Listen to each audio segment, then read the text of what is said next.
You know, there are a bunch of people out there who are sold on this concept of natural law. And I have to tell you that I believe in this idea that you can look at the world through the lens of something that you could refer to in that way. But I have to also say that I think that there's some reality to the idea that things don't work exactly how people think they do. And the result is, I think that you have to decide whether or not miracles are actually possible. And that's why today's subject for the Daily Summation from Kurt's Religion and Politics, and by the way, I'm your host, I'm Kurt, is miracles and natural law. Because I wanted to take just a second to add to a couple of things that I've heard recently talked about where that's concerned. By the way, today is Tuesday the 29th of June of 2021.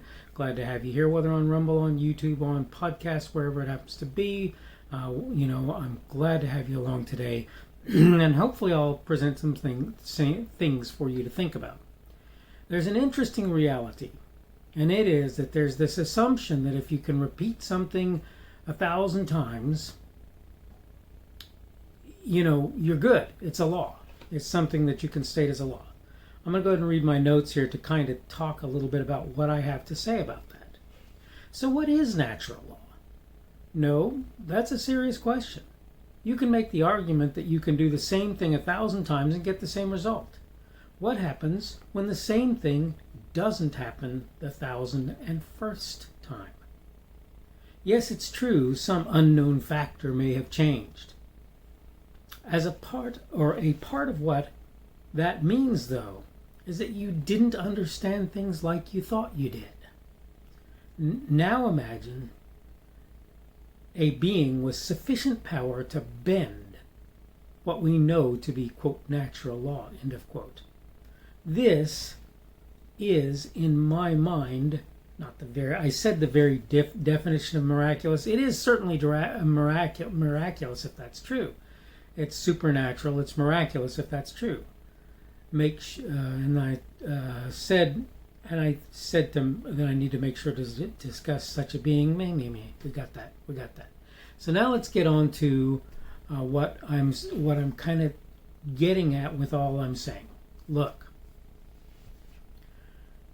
it has been a thing in science, certainly for centuries, probably for millennia, for people to think things and accept things as truth, as gospel, as real, as right, as law, only to have people come along later on and say, nuh-uh, and show them that what they think is incorrect. Now this means that it's possible for you to believe something to be law and just to be mistaken, and so for things that you don't expect to happen, but for you to be able to argue that it's because the law wasn't properly understood, the thing that you're attributing as a law wasn't properly understood, and therefore if you had understood the laws where that was concerned appropriately, it wouldn't be miraculous, it would just be normal. It would just be something that happens. But I'm going to say this again. Let's say that you have something that happens the same exact way 1,000 times. Now the 1,001st time it breaks. Now it's possible that you don't know about some X factor that's actually just natural things that happen along the way. Great, fine. But until and unless you can prove that to be true, the idea that that's the case is an interesting one, but there's no greater argument for it than higher power stepping in and bending things. I was talking to somebody recently, and I pointed out that when people talk about the Big Bang, they say that the laws of physics as we understand them today did not apply at that time. Because if they did, we wouldn't be able to explain certain things that happened. We just wouldn't be able to explain it. So the point I'm making here is sort of twofold. One, miraculous things are things that are outside of your understanding and that are unexpected in their nature. I expected to get creamed by that bus. Somehow it missed me completely, and it's totally beyond my understanding how that happened. Whatever, right?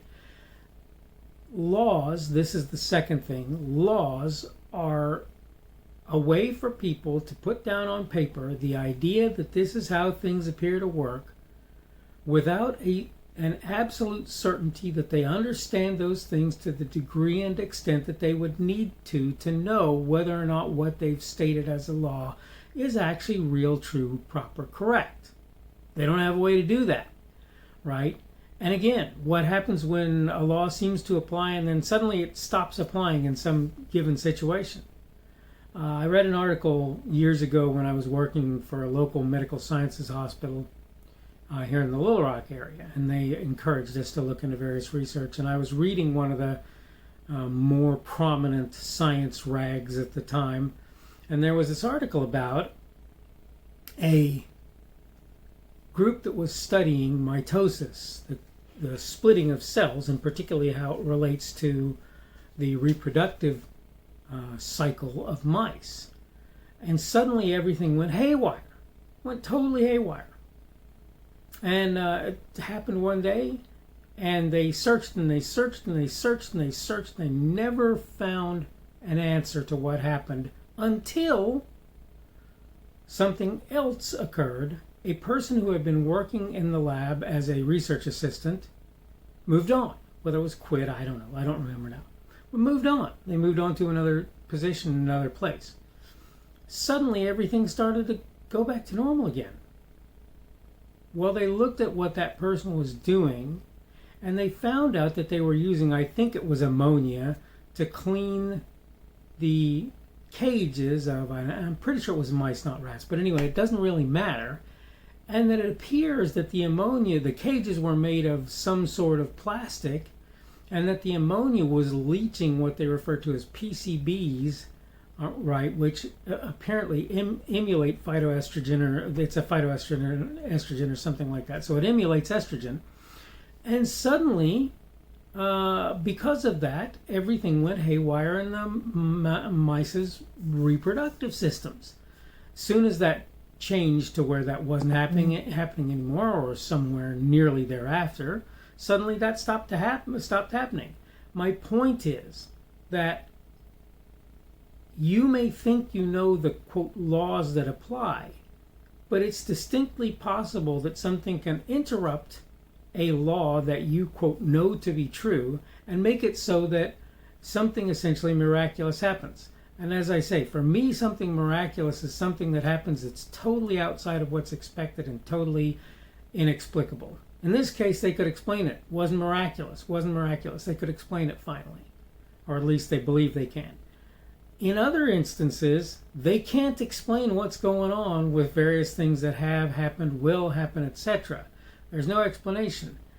But even if you can, the truth is that doesn't necessarily mean the thing about which you're talking is not miraculous in nature, because even so, it's possible that a set of circumstances had to be set in motion to make it so that something happened in a way that you didn't expect it to. Right? That's pretty simple.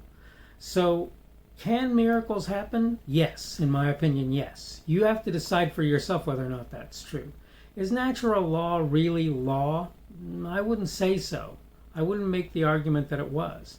You may disagree with me, but the fact of the matter is, if you do, you've got some explaining to do, and the idea that the, quote, natural law has changed over the course of time. What people say, what people believe about things has changed over the course of time. So if you happen to believe that there's such a thing as natural law, as opposed to a series of things that seem to be true that people use in order to model the world, and if you want to call that natural law, I'm fine with that, but you need to understand that basically what you're saying is it's not really law, in that it won't necessarily continue, things won't necessarily continue to act in the way you expect them to because of the supposed laws that you've laid down. What was it Bugs Bunny used to say about the law of gravity? I never studied law. Obviously that's silliness, but the point is, law is not necessarily something that you can count on always working the exact same way. All right, I need to go ahead and wrap up. And miracles are that which is unexpected, and frankly, I believe that those who make miracles happen may very well use natural law to make them happen too, by the way. So that kind of makes an interesting point there. But this is the Daily Summation from Kurt's Religion and Politics. I'm your host. I'm Kurt. Today is Tuesday, the 29th of June of 2021. Tomorrow will be Wednesday, the 30th of June of 2021. Thank you for everyone who's been here on Rumble and the podcast on YouTube. Remember, you can give me a positive Rumble and Rumble, a negative one as well. Rumble being my preferred platform. Remember that you can give me a like or a thumbs up or a dislike or a thumbs down on YouTube. And on both of those platforms, you can comment on whatever I've said to give me some idea how you agree, disagree, find what I'm saying repugnant, whatever it happens to be, you can go ahead and do that. Today's subject has been miracles in natural law, and tomorrow we're going to talk about the idea of bipartisanship, which I think is kind of a dumb idea. But we'll talk about it and we'll get that sort of squared away hopefully tomorrow and discuss it a little bit to figure out what at least I think, and I hope to give you some idea what you might consider about that as well. Hope things are going well for you. We're working slowly towards that middle of the week. That will be tomorrow. That will also be my son's last day of school for this school year. He'll start on his next school year in the 3rd grade very soon. Hope you're doing well today, as I've said. Hope everything is going well for you in general. And hopefully we will see you again on tomorrow's edition of the Daily Summation. The speaker on this edition of the Daily Summation is Kurt Schubert. This video was recorded on Tuesday, the 29th of June of 2021. The Daily Summation is created for Kurt's Religion and Politics.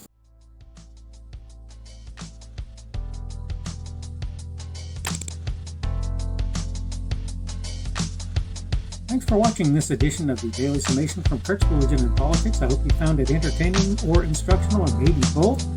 If you want to see more from me, you can go to blogs.kpschubert.com. That's blogs.kpschubert.com. I am on Twitter, Parler, and Minds.com. My handle on each of those is @kpschubert. That's @kpschubert. I have a Rumble and a YouTube channel. They are the Kurt's Religion and Politics channels on Rumble and YouTube. I have a Facebook page. The Facebook page is Kurt's Religion and Politics as well. I am on Patreon. If you want to support me, that's one of the better places you can do that. And you will find me at Kurt's Religion and Politics on Patreon. I have a podcast. The podcast is podcasts with an S, .kpschubert.com. That's podcasts.kpschubert.com. I think you should be able to find me with relative ease on Apple Podcasts, Google Podcasts, and Spotify as well. The best way I find to do that is to look for Kurt's Religion and Politics. You can try to use the Daily Summation. I find that it doesn't work as well as a general rule, but you can always try that. I'm glad to have you aboard today, and hopefully we will see you again tomorrow.